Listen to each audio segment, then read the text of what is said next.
Hello guys, welcome to my YouTube channel Avinash maths mantra. I hope कि सभी लोग अच्छे होंगे, अपनी स्टडीज को बहुत ही अच्छे से कंटिन्यू कर पा रहे होंगे। जिन्होंने भी ये हमारी ट्रिकी मैथ्स की सीरीज को फॉलो किया है उनको बहुत ही अच्छा फायदा हुआ है।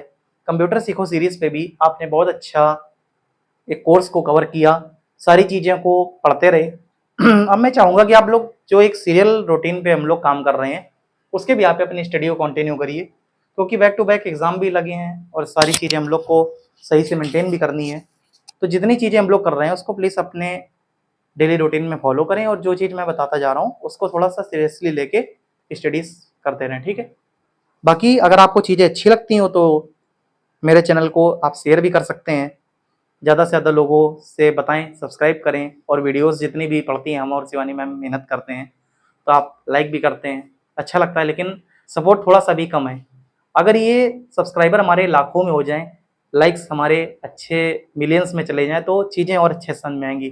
थोड़ा हार्डवर्क जो हम लोग कर रहे हैं, स्मार्ट वर्क कर रहे हैं, उसमें थोड़ा सा और अच्छे से मोटिवेशन मिलेगा। तो आप लोग से ही रिक्वेस्ट है कि जो भी आपके टच में जितने भी फैमिली मेम्बर्स हैं, फ्रेंड्स हैं, तो उनको प्लीज़ चैनल को शेयर किया करें, ज़्यादा से ज़्यादा लोगों से बोलें, इसको सब्सक्राइब करें, वीडियो को लाइक किया करें। ओके, चलिए फिर इस क्वेश्चन को हम लोग शुरू करते हैं।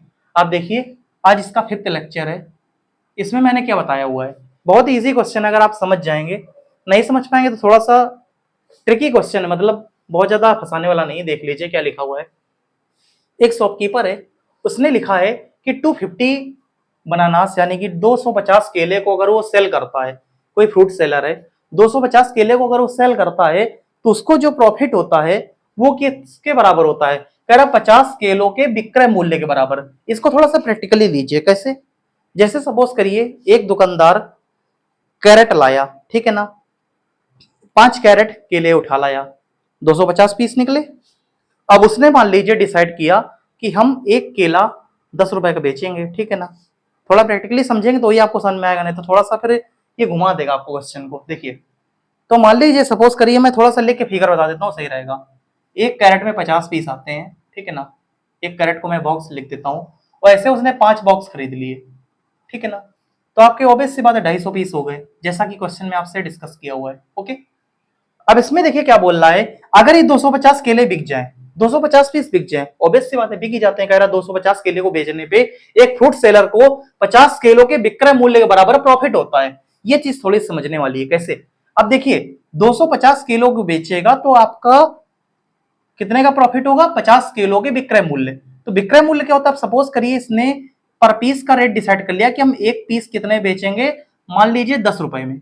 ये बेचने की बात कर रहा है, एसपी, खरीदने की बात कहीं पे नहीं हो रही। आप समझ लीजिए, कंफ्यूज हो जाए पता लगा आधे से ज्यादा लोग। ये कह रहा है, मान लीजिए इसने डिसाइड किया कि एक पीस हम 10 रुपए बेचेंगे, तो कह रहा है कि 50 पीस के विक्रय मूल्य के बराबर इसको प्रॉफिट होता है, ठीक है ना। 10 से मल्टीप्लाई करा के जो भी फिगर आएगी इतना इसको प्रॉफिट होगा, ठीक है ना।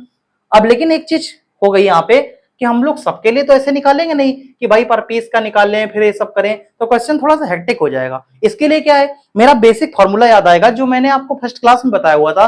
जब मैं सीपी के बिहाफ पे डिस्कस कर रहा था तो मैंने दो फॉर्मूले बताए थे। कैसे बताए थे समझिए। एक मैंने फॉर्मूला डिस्कस किया हुआ था, सेलिंग प्राइस निकालने के दो फॉर्मूले थे। एक तो सीपी में अगर आप प्रॉफिट ऐड कर दें तो आपका फॉर्मूला निकल आएगा, मतलब सेलिंग प्राइस निकल आएगा। और दूसरा क्या था, अगर सीपी में अपने लॉस को हटा दें तो क्या होगा, तो भी आपका सेलिंग प्राइस निकल आएगा। सीधी सी बात है, सेलिंग प्राइस के दो ही फैक्टर होते थे, एक तो सीपी में प्रॉफिट मिल जाए और दूसरा क्या है, लॉस हो जाए। तो सेलिंग प्राइस दोनों फैक्टर से निकल रहा था। अब जो कि यहाँ पे प्रॉफिट है तो दूसरा फॉर्मूला तो आप हटा दीजिए। ओके, तो मतलब आपके पहले फॉर्मूले से रह गया। अब इसी चीज को आप उठा लीजिए जो आपसे बोल रहा है कि 250 केले को सेल करने के लिए एक शॉपकीपर को 50 केले के विक्रय मूल्य यानी कि सेलिंग प्राइस के बराबर प्रॉफिट होता है। तो आपका प्रॉफिट परसेंटेज पूछ रहा है, सीधी सी बात है। अब इसी फॉर्मूले पे भी आप काम कर लीजिए। क्या कह रहा है, अब देखिए 250 किलो को सेल किया है तो लिख देंगे 250 एसपी, मतलब ऐसे चाहे लिख दीजिए 250 पीस एसपी, या फिर ऐसे समझ लीजिए 250 केले को हम लोग ने सेल किया है तो सीधा लिख दिया 250 एसपी। और एक चीज आपके कॉमन सेंस की बात है कि अगर आपने 250 केलों को सेल किया है तो ऑब्वियस सी बात है खरीदा भी होगा उनको, सीधी सी बात है। तो हम लोग ने यहाँ पे जो सीपी लिखा हुआ है यहाँ पे लिखेंगे 250 क्या सीपी। ओके, क्योंकि भाई ऑब्वियस सी बात है जब आपने 250 केले खरीदेंगे तभी तो उसको बेचेंगे। तो ये आपका अंडरस्टूड है कि 250 सीपी पे आपको लिखना पड़ेगा, ठीक है। ये आपका थोड़ा ट्रिकी क्वेश्चन है। और जो प्रॉफिट है, प्रॉफिट की जगह आपको क्या लिखना पड़ेगा, लिखा है 50 किलो के विक्रय मूल्य के बराबर, तो सीधी सी बात यहां पे आप लिख देंगे 50 इंटू एसपी या 50 एसपी लिख देंगे, सीधा सीधा। मतलब आप समझ लीजिए कि इसमें कहना क्या चाह रहा है, जो ये प्रॉफिट है ये किसके बराबर है, ये सेलिंग प्राइस के बराबर है 50 पीस के, जो मैंने यहाँ पे आपको लिखा था।